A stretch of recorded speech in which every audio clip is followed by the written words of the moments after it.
tal? ¿Cómo están? Bienvenidos a una nueva mañana de radio. Es martes, estamos en el 11 de noviembre del año 2025. Esto es Más de Uno, esto es la radio. Déjenme que les cuente una historia que es muy corta. Érase una vez un portavoz del gobierno de España, que era un señor con barba, a quien correspondió informar a la prensa sobre la evolución de un petrolero que se había partido a 200 kilómetros de la costa de Galicia. Aquel ministro portavoz, que un año después y contra pronóstico sería ungido como sucesor de su jefe y acabaría liderando el PP 14 años y gobernando España 6 y medio, aún no era conocido en todo el país por su forma genuina de construir frases memorables. Mucho menos pudo nadie calcular que acabaría escribiendo un libro llamado El arte de gobernar, sobre los fundamentos de la sabiduría política, como si fuera Sun Tzu escribiendo mandamientos, ¿no? O sea, Mariano Rajoy, estoy hablando de Mariano Rajoy, por supuesto. En 2002, Mariano Rajoy era Pilar Alegría, o sea, era el portavoz del gobierno. Y hablando del Prestige, no pronunció una frase que, sin embargo, todo el mundo cree haberle escuchado. Rajoy nunca dijo hilillos. Se piensa que el fuel está aún enfriándose, salen unos pequeños hilitos, regueros solidificados con aspecto de plastilina en estiramiento vertical. Deben salir de algunas de las grietas unos hilos. Pequeños hilitos con aspecto de plastilina en estiramiento vertical. ¿Qué recordamos todos? Que dijo hilillos de plastilina. Hay que pronunciarlo imitando un poco a Rajoy con ese en estiramiento horizontal, que es marca de la casa, ¿no? Hilillos. Hay frases que nunca se pronunciaron y que recordamos todos, y al revés, hay frases que sí se pronunciaron y que sin embargo tenemos olvidadas, ¿no? Leire de Pajín, que fue la Leire más famosa que tuvo el PSOE hasta que fue desbancada por la fontanera reportera, ejercía en 2009 de Santos Tardán, pero en honrado, o sea, era la secretaria de organización de Rodríguez Zapatero en el PSOE, y nunca dijo que fuera a producirse una constelación planetaria ni un fenómeno astral porque hubiera ganado las elecciones Barack Obama. Les sugiero que estén atentos al próximo acontecimiento histórico que se producirá en nuestro planeta. La coincidencia en breve de dos liderazgos progresistas a ambos lados del Atlántico. La presidencia de Obama en Estados Unidos y la presidencia de Zapatero en la Unión Europea en tan solo unos meses. ¿Qué recordamos todos? Que dijo conjunción planetaria. La memoria es así de caprichosa. Frases que nunca fueron dichas son las que mejor recordamos. Tócala otra vez, Sam, no aparece en el guión de Casablanca. Ladran, luego cabalgamos, no está en el texto de Cervantes. La expresión máquina del fango no aparece en la novela de Humberto Eco. Y Afrodita nunca gritó pechos fuera. Aunque todos los boomers, que éramos niños en los 70, nos jugaríamos un brazo a que lo gritaba en cada capítulo desinhibida y moderna, como era Afrodita, ¿no? Y frases que sí se pronunciaron, sin embargo, han quedado en el olvido. Por ejemplo, esta de Mariano Rajoy, cuando la justicia empezó a indagar sobre un señor llamado Luis Bárcenas y otro llamado Galeote. Ellos afirman su inocencia y yo estoy convencido de que nadie podrá probar que no son inocentes. Esta cosa tan de Rajoy de decir las cosas como intentando liarte, ¿no? Nadie podrá probar que no son inocentes. Porque sí lo son, claro, se entiende, ¿no? Tiempo después tuvo tiempo de arrepentirse el señor Rajoy de haber puesto la mano en el fuego por el tesorero en lugar de esperar a que hubiera un juicio, una deliberación y una sentencia, ¿no?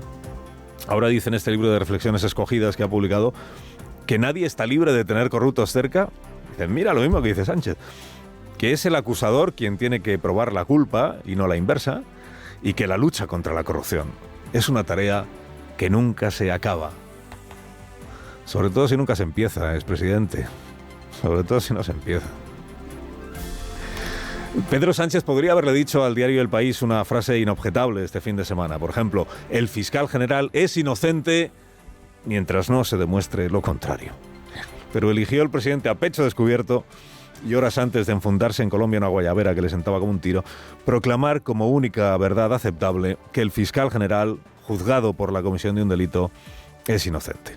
La Asociación Mayoritaria de Fiscales cargó contra el presidente Sánchez ayer, diríamos que por apropiación indebida y usurpación de identidad, o sea, por creerse que es él quien tiene que emitir sentencias en España, absolutorias o condenatorias, o como sean. Y Feijóo agarró la frase al vuelo para cuestionar ayer la calidad democrática de Pedro Sánchez, aunque él dijera calidez. Que el presidente del gobierno interfiera delante del Tribunal Supremo es un síntoma inequívoco de su falta de calidad democrática y de su falta de ética y de responsabilidad. Que le falta calor democrático, es lo que dice el señor Feijóo. Bueno, ya contamos ayer aquí que el diario El País abrió este domingo con una frase de Pedro Sánchez entrecomillada en portada que era: el fiscal general es inocente y más aún tras lo visto en el juicio. La frase dicha así pues es perfectamente absurda, porque si uno es inocente no puede serlo más aún. Si lo eres, pues lo eres. Y más aún no.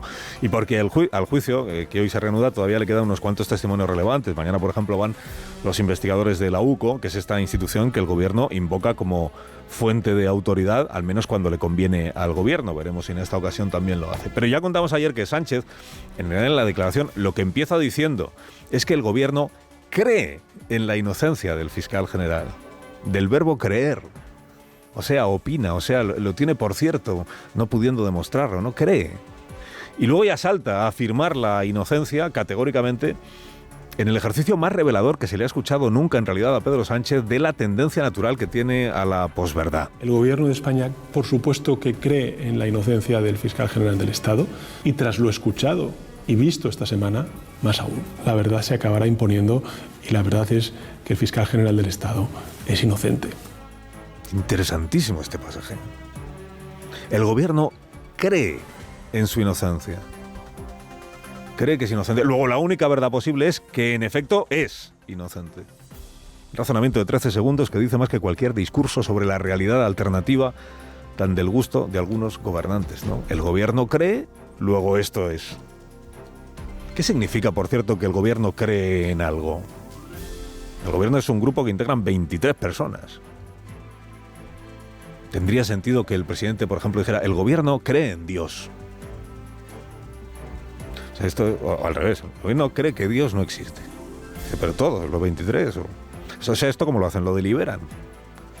Se reúnen un martes, Consejo de Ministros, como hoy, y como no tienen presupuestos sobre los que deliberar, dicen, por ejemplo, primer punto del orden del día: ¿qué creemos sobre el fiscal general del Estado? Entonces se dan 2 minutos para que cada uno medite, bajan un poco la luz de la sala para ayudar a la introspección.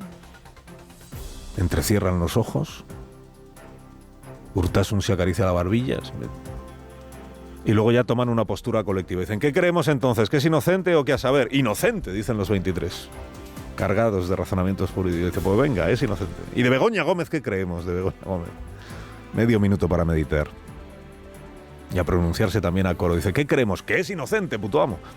Y así pues van fijando las creencias inmarcesibles de esta persona de 46 ojos que resulta que es el gobierno de España con sus creencias y sus... Dice: ¿y qué más creemos? Pues creemos que el presidente Dios Padre Todopoderoso es el creador de nuestro cielo y nuestra tierra. Dice: ¿sería posible que alguno de los 23, 22 más el ministro, alguno tuviera creencias distintas a las del resto? Pues igual. Pero si lo cree, no lo dice. El gobierno se ha instalado en el terreno de la opinión, de la fe y de las creencias. Los hechos son siempre discutibles, pero las creencias no. Los hechos son discutibles. Acuérdese cuando la ministra portavoz, que había atribuido a un teniente de la UCO el deseo de ponerle una bomba a Pedro Sánchez, fue instada a rectificar el bulo en los periódicos al comprobarse que el Plural había amputado una parte de las conversaciones, creo que era el Plural, ahora no sé, había amputado una parte de las conversaciones de WhatsApp filtradas, alterando su sentido, y dijo la ministra portavoz: una parte de esos mensajes se podían o había que interpretarlos de otra manera. Pues ya está. Pues ya está, es cuestión de interpretación. Que aquí están los mensajes, aquí están los originales, aquí están cómo se han publicado. Dice: bueno, pero es interpretable. Tampoco hay que andar distinguiendo ya entre suposiciones y certezas, porque importa lo que el gobierno, o lo que el gobernante, o no solo el gobierno central, importa lo que el gobernante opina. Importa lo que el gobernante cree.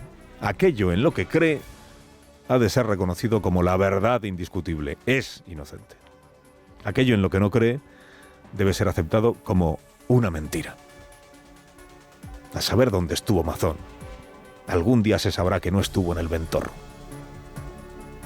Y aún le llaman a esto combatir la desinformación. Bueno, hablando de él, de Carlos Mazón Guixota, un gobernante en funciones, doctorado él también en realidad alternativa, árbol caído de la política valenciana. Comparece hoy en el Parlamento Autonómico para dejarse preguntar sobre la gestión de la riada, mientras su partido, el PP, negocia con Vox una investidura, lo hace con idéntica opacidad a la que exhibe el PSOE con Junts, o exhibía cuando Puigdemont aún se dejaba hacer la pelota por Rodríguez Zapatero en Suiza y todo aquello. Bueno, si habrá investidura o no, pues lo veremos. Hoy dice las provincias que la fumata blanca está a punto. Está a punto. Lo veremos. Ahora que ha trascendido lo que Maribel Vilaplana declaró en el juzgado de Catarroja, ahora podrán los diputados esta tarde en la comisión afinar más en las preguntas que le hagan a Mazón sobre qué llamada recibió en el Ventorro y cuánto supo de la gravedad de lo que estaba ocurriendo. Porque la periodista contó a la jueza que a partir de las 5:30 de la tarde las llamadas eran constantes. Entonces él se levantaba, se apartaba un poco y al regresar a la mesa, a esa mesa eterna del Ventorro, se disculpaba diciendo lo de siempre, que me reclaman para la foto. ¿De para qué foto? Nadie le reclamó para las inundaciones que a esa hora ya se habían producido en Utiel, por ejemplo. ¿Y qué resulta más inquietante? ¿Que un presidente autonómico no salte como un resorte cuando se entera de que una parte de su región se ha inundado y le diga a la periodista, mira, ya nos vemos otro día, ¿qué es que ha pasado esto? ¿O que un presidente autonómico, habiéndose inundado una parte de su región, no tenga manera de saberlo porque está comiendo en un restaurante de la capital?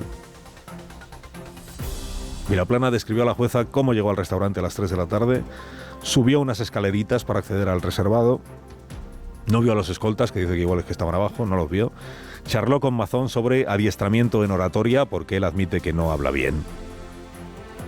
Y que el presidente, además de recibir llamadas, estuvo whatsappeando constantemente, ¿no? WhatsApps que aún no han sido conocidos, tal vez una investigación judicial se los reclame, y en ese caso confiemos en que no los haya borrado todos, porque si ha borrado los WhatsApps, Pedro Sánchez se lanzará a proclamar su inocencia por falta de pruebas.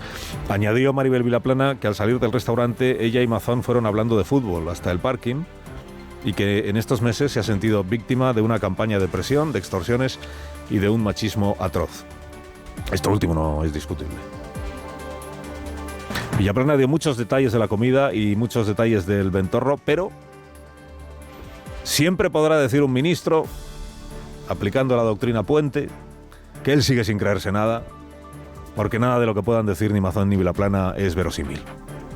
Siempre podrá decir un ministro, aplicando la doctrina oficial, que algún día se sabrá dónde estaban.